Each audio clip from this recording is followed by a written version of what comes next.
শাড়ি দান করলে কি গুনাহ হবে? অনেকে শাড়ি ছাড়া অন্য কিছু পড়তে চায় না।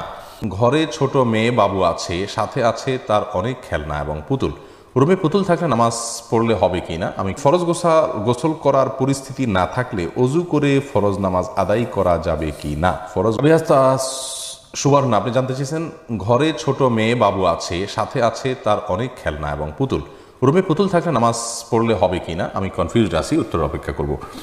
বোন রাবেয়া, রাসূল আকরাম সাল্লাল্লাহু আলাইহি সাল্লামের বাসায় আম্মা জান আয়েশা রাদিয়াল্লাহু আনহা পুতুল নিয়ে খেলা করেছেন এবং আরও নবী সাল্লাল্লাহু আলাইহি ওয়াসাল্লামের বাসায় গিয়েছেন, পুতুল নিয়ে বাচ্চারা খেলেছেন, এরকম প্রমাণ পাওয়া যায়। এর উপর ভিত্তি করে অনেক উলামায়ে কেরামের বক্তব্য হলো যে বাচ্চারা যদি পুতুল নিয়ে খেলা করে তাহলে সেটা জায়েজ রয়েছে, শুধু খেলার জন্য, এটাকে শো পিস হিসাবে রাখার জন্য নয়, শো কেসে প্রদর্শন করার জন্য নয়, খেলা করলো, খাট চোখে নিচে পড়ে থাকলো, বাস এইটুকু করাতে কোনো অসুবিধা নেই, এটা অনেক উলামায়ে কেরাম বলেছেন। আবার অনেক উলামায়ে কেরামের মতে শোপিস, এই খেলনা যদি, পুতুল যদি এরকম হয় যে তার পরিপূর্ণ অবয়ব বোঝা না যায়, যেমন বাচ্চারা খেলনা নিজেরা তৈরি করে, জাস্ট আপনার একটা কাপড়ের অংশ দিয়ে কল্লার হাত বোঝা যায়, কিন্তু চোখ কান মুখ নাক এরকম আলাদা করে তার প্রতিটা অঙ্গ স্পষ্ট বোঝা যায় না, পূর্ণাঙ্গ অবয়ব বোঝা যায় না, তাহলে সেরকম পুতুল রাখাতে অসুবিধা নেই।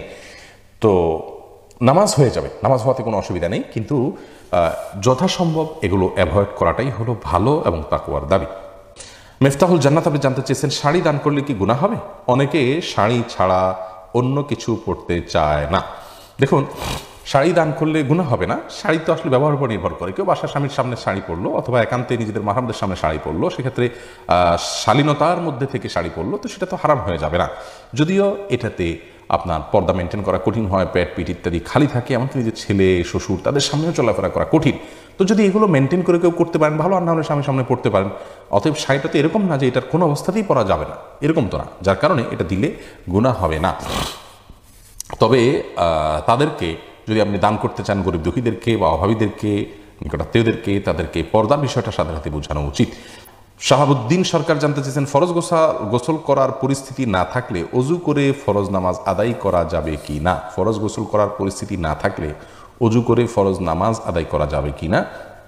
পরিস্থিতি নাই বলতে কি? যদি এমন হয় আপনি যেখানে আছেন সেখানে দীর্ঘ 2-3 মাইল এরিয়া পর্যন্ত কোনো পানি নেই, অথবা আপনি পানি আনতে পারেন সেরকম কোনো ব্যবস্থাপনা নাই, পায়ে হেঁটে মাইল যাওয়া ছাড়া উপায় নেই, তাহলে সেক্ষেত্রে আপনি তায়াম্মুম করতে পারেন। অল্প পানি থাকলে যদি আপনি অজু করলেন। কিন্তু পরিস্থিতি নাই বলতে লোকজন দেখে যাবে, আপনার কাপড় ভিজে যাবে, দ্বিতীয় কাপড় নাই, ভেজা কাপড় দিয়ে আমার নামাজ পড়তে হবে, বা এরকম কোনো কজ যেগুলো আসলে আপনার জন্য কঠিন হলেও অসম্ভব নয়, তাহলে সেটাতে সেই পরিস্থিতিতে আপনার এটা চলবে না। আর ফরজ গোসলের বিপরীত হলো মূলত তায়াম্মুম, যদি করতে না পারেন তাহলে সেক্ষেত্রে আপনি তায়াম্মুম করবেন।